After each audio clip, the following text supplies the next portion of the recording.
आकर्षण के नियम का हमारे जीवन में क्या महत्व है।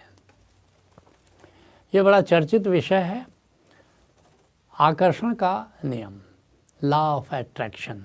आओ पहले जानते हैं ये क्या है। आकर्षण का नियम कहता है कि हमारी इच्छा में चुंबकीय शक्ति है। जिस चीज़ की हम इच्छा करते हैं वह चीज़ हमारी ओर आकर्षित होती चली जाती है। यही प्रेम का विज्ञान भी कहता है। जिसे आप प्रेम करते हो ऐसा हो नहीं सकता कि उसके भीतर प्रेम की तरंगें पैदा नहीं हो और वह भी आपके प्रति प्रेमपूर्ण न होने लगे। इसी पर प्रेम का सारा विज्ञान खड़ा, इसी पर भक्ति का विज्ञान खड़ा है कि जब आप परमात्मा को प्रेम करते हो तो परमात्मा आपको प्रेम करता है। अब जैसे लोग कहते हैं कि हमने गुरु को खोजा, मगर जानने वाले जानते हैं कि तुम क्या गुरु को खोजोगे। गुरु स्वयं तुम्हें खोजता है। कैसे खोजता है? आपके भीतर प्यास जगी कि हम सत्य को जानें। एक गुरु कोई होता और फिर गुरु आपकी ओर आकर्षित होना शुरू हो जाता है। गुरु का भाव आपसे जुड़ना शुरू हो जाता है और आप गुरु तक पहुंच जाते हो। तो ये एक विज्ञान है कि जिस चीज़ की इच्छा, आप धन की इच्छा करते हो, धन आपकी ओर आकर्षित होना शुरू हो जाता है।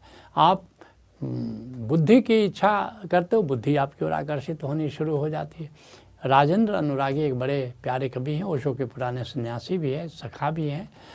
बड़ी प्यारी कविता है। कहते हैं, जितनी प्यासी प्यास स्वयं है उतना ही प्यासा है पानी।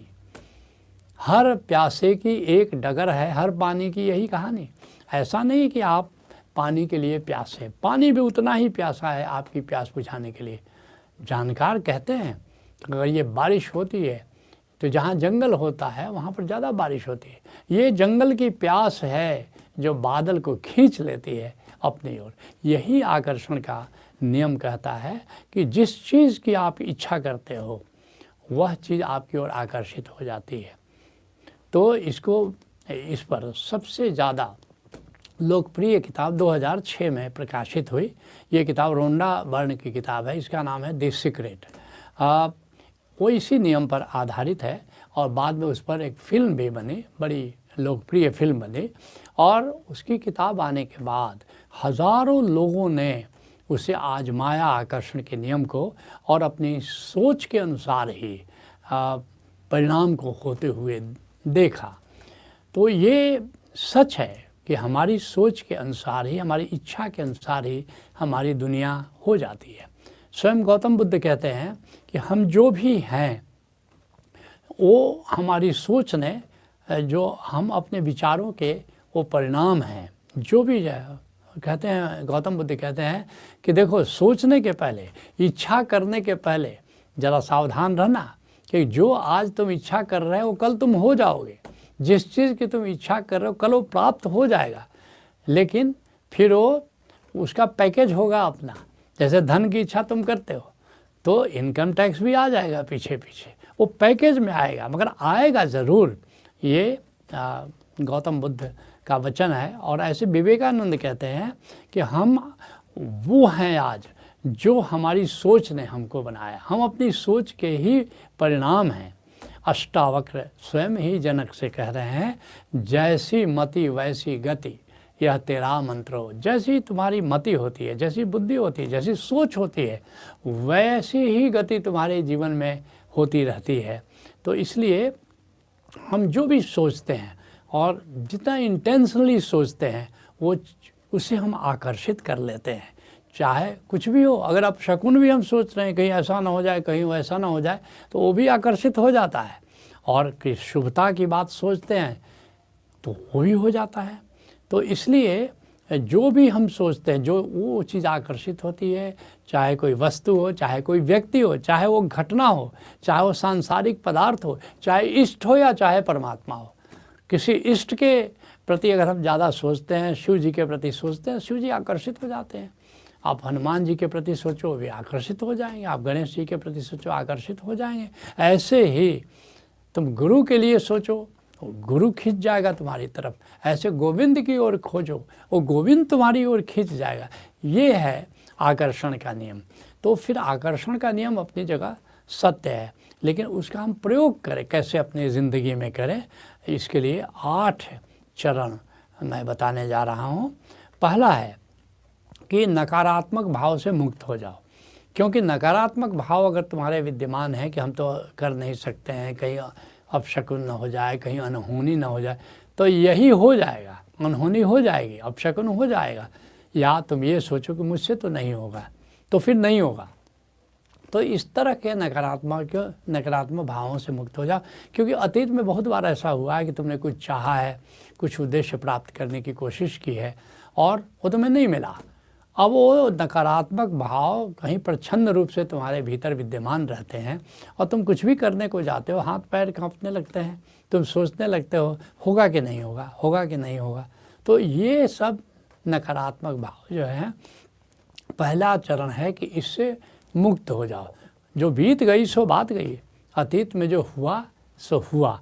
अब जो हम संकल्पना करेंगे, अब जो हम इच्छा करेंगे, निश्चित रूप से अस्तित्व को सहयोग से हम प्राप्त करेंगे। तो पहली बात कि नकारात्मक भावों से मुक्त हो जाओ। दूसरी बात, इच्छा करें, संकल्पना करें, संकल्प करें और इष्ट वस्तु को पाने का पूरी तरह पूरा संकल्प करें, मैं तो प्राप्त करके रहूँगा। तीसरा चरण, अब जो अपनी इच्छा है आपकी, जो इंटेंस इच्छा शक्ति है, उस इच्छा की घोषणा करें कि मैं ये प्राप्त करना चाहता हूँ, मैं समृद्ध होना चाहता हूँ, मैं डॉक्टर होना चाहता हूँ, मैं इंजीनियर होना चाहता हूँ, मैं परमात्मा को प्राप्त करना चाहता हूँ। तो आप उसकी घोषणा करें, मन में नहीं रखें। फिर चौथा चरण, अपनी इच्छा को दूसरे के साथ शेयर करें, सबको बताएं, ताकि जब बताएंगे तो कुछ लोग सहयोग करेंगे। तो सबको अपनी इच्छा की चर्चा करें, क्योंकि जितनी आप चर्चा करेंगे उसी के इर्द गिर्द आपके विचार चलेंगे, और जब विचार चलेंगे तो विचार धीरे धीरे तीव्र होता चला जाएगा, विचारों में शक्ति आती चली जाएगी। और फिर क्या करें, पांचवा चरण क्या है, अपने उद्देश्य को पूरा करने में दूसरों का सहयोग लें। अकेला चना बाहर नहीं फोड़ता, आप सबका सहयोग लें कि मैं समृद्ध होना चाहता हूँ, मैं डॉक्टर होना चाहता हूँ, मैं इंजीनियर होना चाहता हूँ।